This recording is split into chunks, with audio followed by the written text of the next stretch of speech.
Oh, joy. So we'll, there's only 3 of us, so we'll do it one at a time.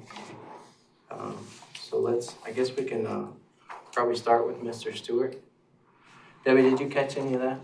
No, it's not, unless they've already turned it on. Okay.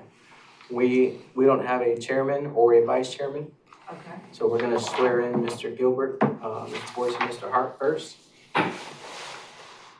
And then we can hold a vote, and then we can call to order.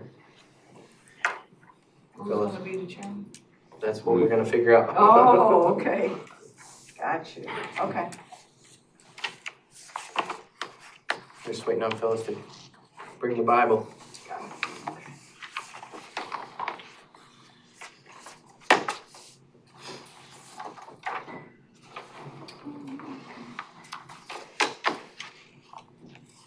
There she is. All right, so Mr. Stewart, I guess we'll swear you in first. And then if you would come on down here, sir.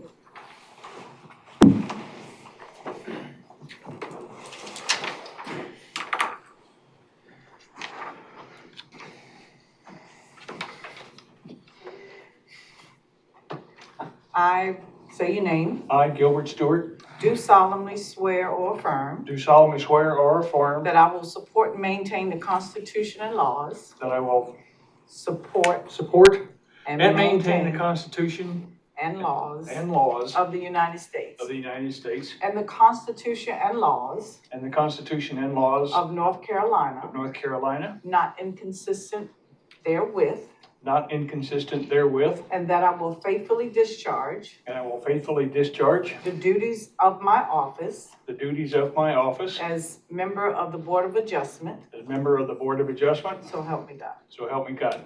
Thank you. And if you will sign right there, please.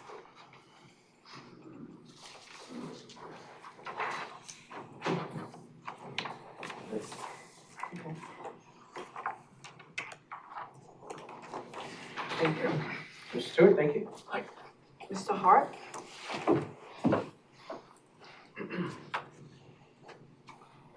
If you'll repeat after me, I state your name. I, Stephen Tyler Hart, Do solemnly swear or affirm do solemnly swear and affirm that I will support and maintain that I will support and maintain the Constitution and laws the Constitution and laws of the United States of the United States, and the Constitution and laws and the Constitution and laws of North Carolina, of North Carolina, not inconsistent therewith, not inconsistent therewith, and that I will faithfully discharge the duties and I will faithfully discharge the duties of my office of my office as member of the Board of Adjustment. as member of the Board of Adjustment. So help me God. So help me God. Thank you. If you will sign right there, please. That's me. Sir? That's, can I cross that, Stephen, with a P? Yeah, we'll change it. Okay. Mr. Boyce?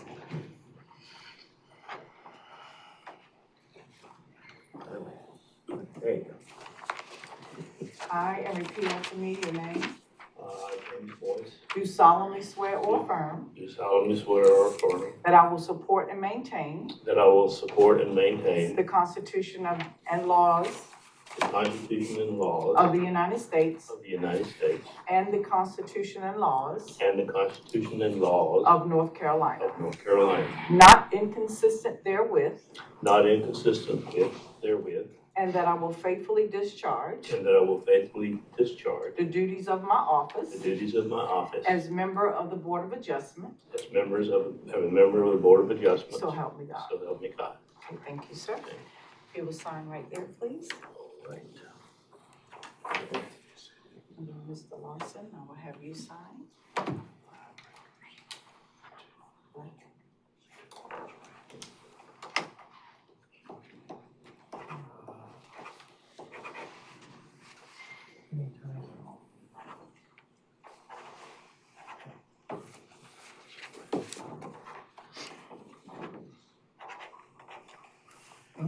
Thank you.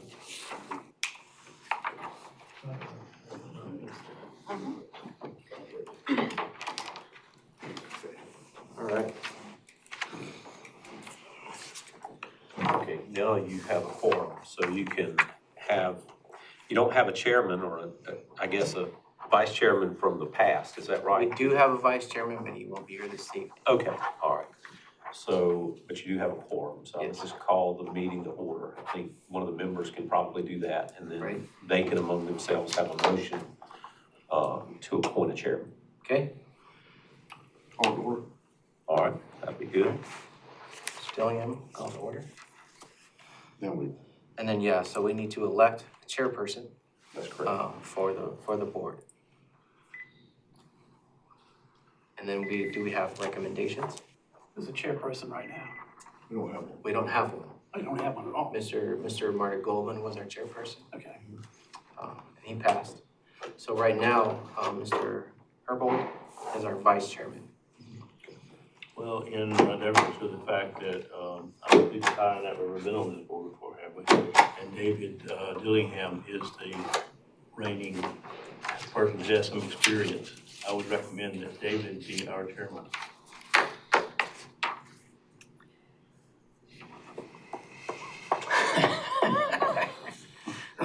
Is that an acceptance? Yeah. Well, Mr. Dillingham, what say you? You're already sitting at the head of the That's table. what happens when you call the meeting to order. Yeah, That's right. yeah. Okay. We It got- needs to be it needs to be a second. So is there a second? Seconded. Okay, There's a vote. all right, so there I have a first and a second. All in favor? All in favor, same sign? Aye. All opposed? All opposed? Okay. So we have Mr. Dillingham as our new chairman.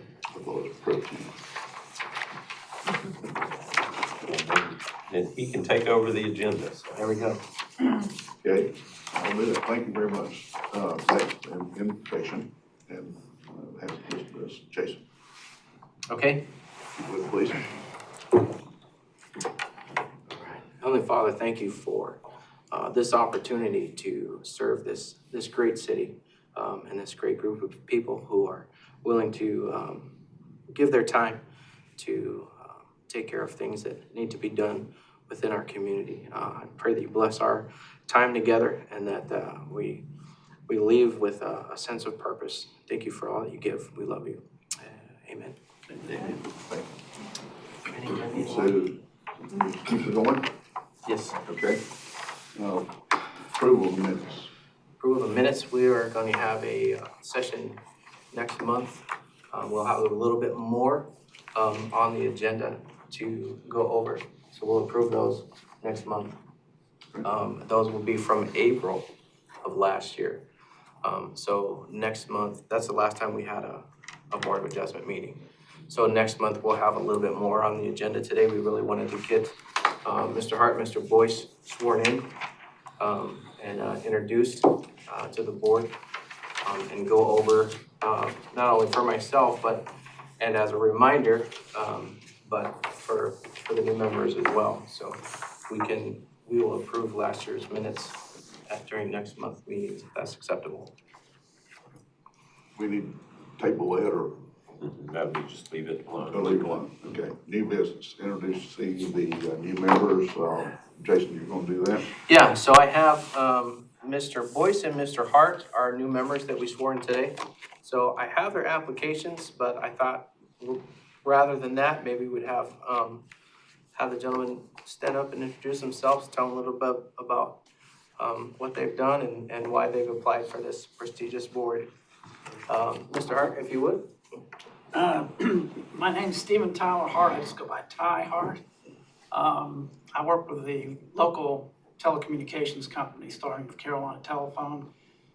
Retired after 36 years. I've been on another board for the city. Used to be a recycling board. Okay. And now it's the Appearance and Environment, or Environment and Appearance Advisory Board. Great. I unfortunately had to get off that because my wife's mother was pretty sick, so anyhow, that all worked out. I've lived here in Jacksonville since '86. Same place. I used to live 2 doors down from Jerry Bittner. And he and I would be out in the backyard chipping golf balls all the time. But my wife just recently passed, and we just love this community, and I plan on staying here a while. Very good, thank you. Thanks for joining us. Mr. Boyce? Okay, I am James Boyce, like to be called James, and my mother called me James. And it's one of those really interesting things that happens to me when people, I say, my name is James, they go, hi, Jim. And I usually say, my friends call me James, so James is suitable for me. I lived in Swansboro from 1972 till 1993. I married a second wife and moved to Jacksonville. I raised 3 children in Swansboro who are around and being very successful. I love the area. I do some boating, I play some golf. And then, of course, my job has been, I've been at Coastal Carolina. I worked there virtually full-time for like 47 years. I teach biology, anatomy, and microbiology. And love Jacksonville, and I've never really actually served on any kind of board in the city. Just been busy with my life. And when Jerry asked me if I might be interested, I thought this might be a nice little interesting thing to do, to see what's going on in the city and take an interest in some of the things now that I'm retired. Maybe make a contribution in that direction. Great, James, thank you, appreciate it. Okay, we've already done oaths. Now do we elect a new chairman? So now, yes, now we vote on, now we're gonna vote on electing a chairman. So, do we Which have, we've kind of already done, so. well, is that, we've elected a pro tem, is that, We can go ahead and elect the chairman if you want to. He can lead the discussion, and I'm sure he'll get Yes. nominated, and we'll move on from there, so. Is there any nominations for the permanent now chairman of this board, new board, or new chairman? Well, I move that we continue to stay with David. We just voted on him a few minutes ago, and he hadn't done anything badly. He hasn't messed up since we yet, started. right? And he's done an excellent job keeping us straight, so why throw him out now? I agree with that, do we have a second? Second. Second, Well, all in favor, or excuse me, any other nominations? See, all in favor? Aye. All opposed? opposed? Same sign? All right, Okay, review of board adjustments, makeup and duties. This will be with Jason and our board attorney, Keith Fisher. yeah, so if you look behind your agenda, we have the makeup and duties. I'm gonna read over that first couple, 3 pages with you. This is from our UDO, our Unified Development Ordinance. So that's where we get our makeup and duties from. Behind it, which I'm not gonna read with you today, but you can take home, this is the Board of Adjustment from the general statutes. So the back piece is from general statutes, the first 3 pages is from the City of Jacksonville UDO. So I'll just read it aloud. The Board of Adjustment is hereby established in accordance with Chapter 160A, Article 388 of North Carolina General Statutes and this Unified Development Ordinance. Number 1, powers and duties.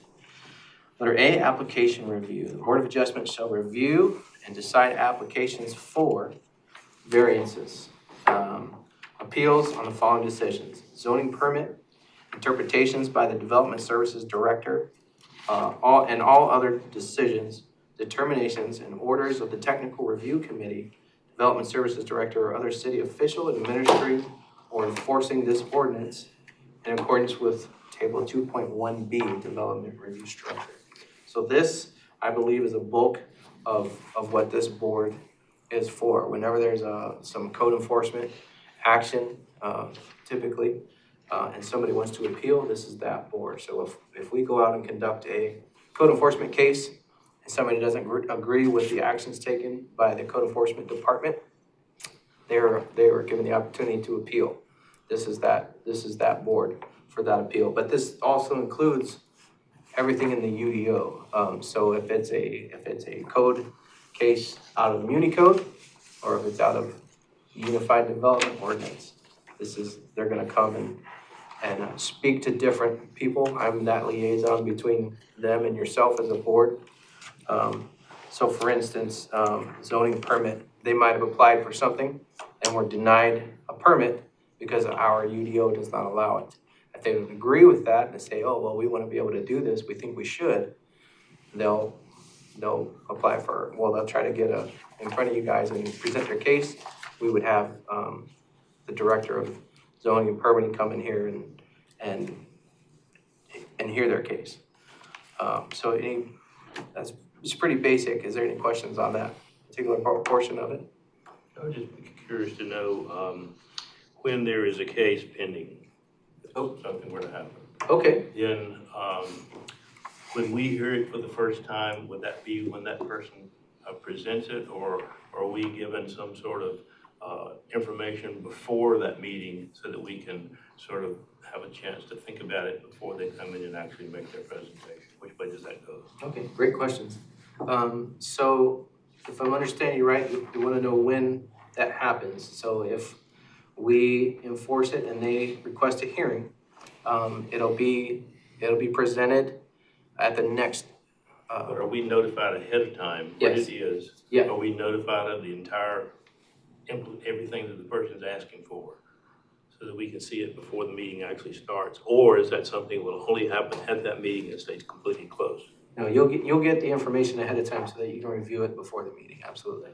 And let me just say something if you don't mind, Yeah, Jason. please. You'll get a packet that has the basic information, but that is not the evidence in the case. Okay. Right.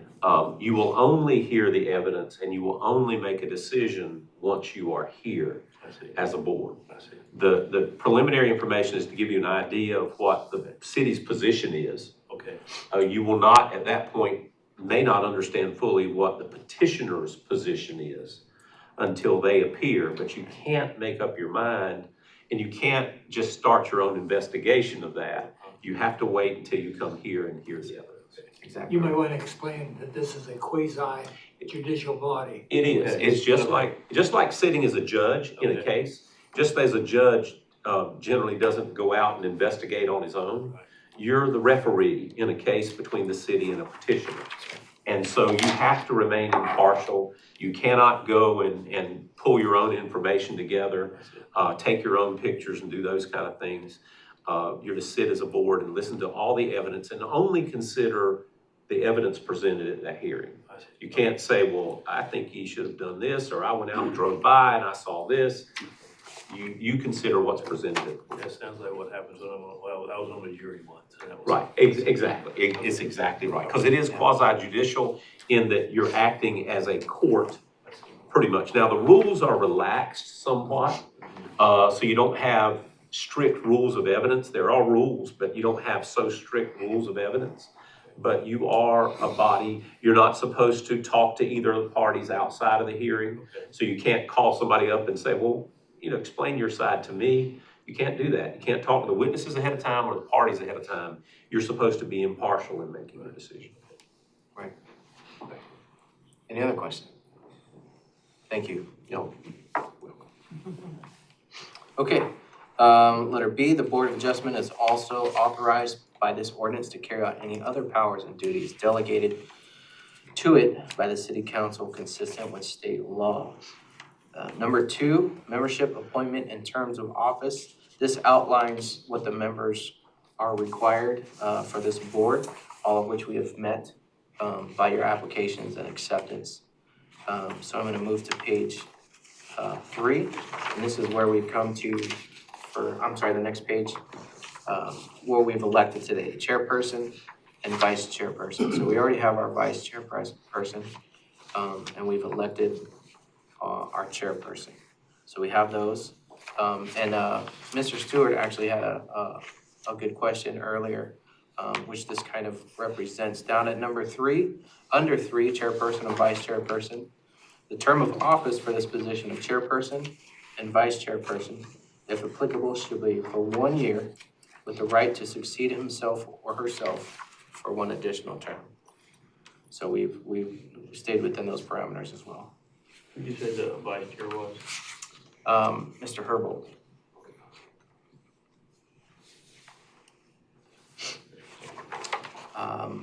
And then the next page, under meetings, the Board of Adjustment The schedule. The Board of Adjustment shall establish a schedule of regular meetings and shall not deviate from the schedule without first providing notice to the city clerk in accordance with Jacksonville City Code. What this means for us is we normally do not meet unless there is a hearing to be heard, unless there's a case that needs to be presented. You will typically get a notice a couple weeks before the meeting advising that we're not going to meet. So typically whenever we meet, it's either to re-elect or if there's a case. So it's not every month that we meet, just so you're aware. And we will do a much better job next time getting it out to you. But we will be meeting next week. I think Jason, also that's the, third Wednesday at 4 o'clock.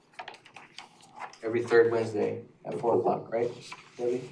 Whenever we have meetings, If it's necessary. that's the time, yes. Thank you. And then the rest is official paperwork. Open to the public. All Board of Adjustment meetings shall be open to the public. So they are invited to come to that. So that's the UDO version. That's our statements of what we have regarding the Board of Adjustments. And then, like I said, the rest of it all comes from general statutes. So if you want to read that, you're more than welcome and encouraged to. But that's all I have as far as review of Board of Adjustments makeup and duties. Is there any other questions regarding any of that? Mr. Hart, you good with all that? Yes, sir. Okay. Mr. Boyce, this is kind of new to me too, so. Okay. All right, very good. Thank you, Jason. And, our board attorney is Mr. Fisher. You have any comments? The only thing that I would say is, and I think this was handed out to the board some time back, but basically, I think you put it in perspective in that the reason that this board is here is because there's no way to create a perfect ordinance. And there's always going to be something that somebody didn't consider, maybe 2 or 3 years later after an ordinance is passed. And so the job here of this board is to look at those things and consider what the intent was of those documents, of those ordinances, and apply those to real world situations. Our job, or your job here, is not to decide what an ordinance should be, it's to decide what an ordinance is and what that ordinance means. And it's difficult to talk about these things just kind of generally, because when we come to a specific instance, we'll talk about it then. And you have a right at any time in the process to talk to me, or I have a right to talk to you about these things as parties come before us. So in a specific situation, you can say, what's our options here? What is our right? What do we do? You have a right to question witnesses as they come. You can cross-examine them. And then at some point, you'll close that hearing and you'll talk among yourselves in front of the public and make a decision. You don't go in a back room somewhere and make a decision. You do that in front of the public. And once you've closed the evidence, nobody can talk to the board after that unless you agree to do that. So the board itself can reopen or close, but we've had situations in the past where people wanted to add something after or to get involved in the discussion between the board, and they can't do that unless you agree to let them. You have a right to deliberate without their involvement at all. Like I said, it's a whole lot easier to talk about when we have a specific case, and we'll do that when that ever happens. And thankfully, the city council has done a great job, and the zoning department has done a wonderful job of us not having cases, which is a great thing, believe it or not. Is if we don't have anything to do, it means they've done an excellent job, and that's happened for a good little while. So I'm thankful for that anyway. Keith, you might want to cover, usually when we think about the board adjustment, we're thinking of zoning appeals from a decision, but there's also the case of variances. You want Yes, to sir. explain what a variance is? Yes, sir. A variance is basically an allowance to not comply with a particular ordinance for a reason. And I will tell you, if we go through a variance process, there's a sheet that the zoning department will provide. There are certain questions that have to be answered. And I can tell you that it's very difficult to meet each of those requirements. But the petitioner has to appear, has to address each of those issues, and they have to satisfy you not beyond a reasonable doubt, but by preponderance of the evidence that they are correct. So we have situations, for example, where you have a minimum building line or a setback line, and somebody's having an issue with that setback line, and you have to show, or the petitioner has to show, that there's a reason that that can be varied. In other words, if it's 10 feet, can it be 8 feet? Or what can we do with that line? We've had situations in the past, for example, where you had an elderly person that needed a ramp to their house, and you couldn't build a structure but so close to a property line. And they appeared and said, look, because of the unique situation with my property, this is the only place we can put that ramp, but it would encroach on that line. You know, should we be able to have a variance for that? And this board then looks at that and decides in that situation, and only in that situation, how this ordinance applies. So there are times when the board decides how to vary from the letter of the law in that ordinance. Is that what you're talking about, Mr. Yes, Bittner? exactly. Yes, sir. So we've seen those, and we've seen some, and the property itself has to be unique. In other words, everybody's not allowed to have a variance that has a lot that looks just like this. Generally, it's a situation where this property is somehow unique because of the location of the house, because of a ditch beside it, because of a highway somewhere that would allow them to vary, that somebody maybe didn't consider when they did the ordinance, because it only applies to a very specific situation. Right. And I can tell you that in those situations, it is very important to the people that make that petition. We had one, I think years ago, that somebody's house had been damaged by fire, and they were trying to do some repair work, but because of a change in the ordinance, they were not allowed to do certain things. And the board considered how that was going to be handled, and I think a variance was granted in that situation. But they look at all the factors, and because often the code enforcement section can't do that. They're not allowed to just say, okay, well, this is what the variance says, but we're going to let you do this. You can't do that. They have to come before this board, and oftentimes the board will, the code enforcement section will come in and say, we kind of agree that this is a situation where it should be granted, but we can't grant it. And the Board of Adjustment can do that. Once they hear the evidence, and if they find the proper findings, then they can make that adjustment. That's right. Okay, thank you. Closing comments. Mr. Bittner, as the city council liaison officer, you have any comments, sir? Well, I thank you very much for agreeing to serve. And I appreciate your assistance, your dedication. Stuart, you know. Suggestion, since how we have 2 new members to the board, it might be beneficial if we did like a practice run or something like that, so they would know what they're gonna be looking at, the kind of material they're liable to get, something of that nature. Like as far as like presenting a case, Yeah, Okay. we've done that in the past. like kind of a mock trial, if you Yeah. will, in a sense. Okay. Have anything to say? Oh, I just enjoyed meeting everybody here. You seem nice and friendly. I hope it stays that way in the midst of bud deliberation. Who knows? Glad you- No promise. No, Good. I echo what James said. Yeah. It's a different stage in our lives to do something different. I think it's gonna work out just fine. Good. Staff, maybe. No, thank you again, everybody, for your participation, and for our new members, thank you again. And it's good to finally hold our meeting and get introduced, and it's gonna be good. Good. Thank you very much. Motion to adjourn. So moved. Second. All in favor, say aye. Aye. Ayes have it. We're adjourned. All right.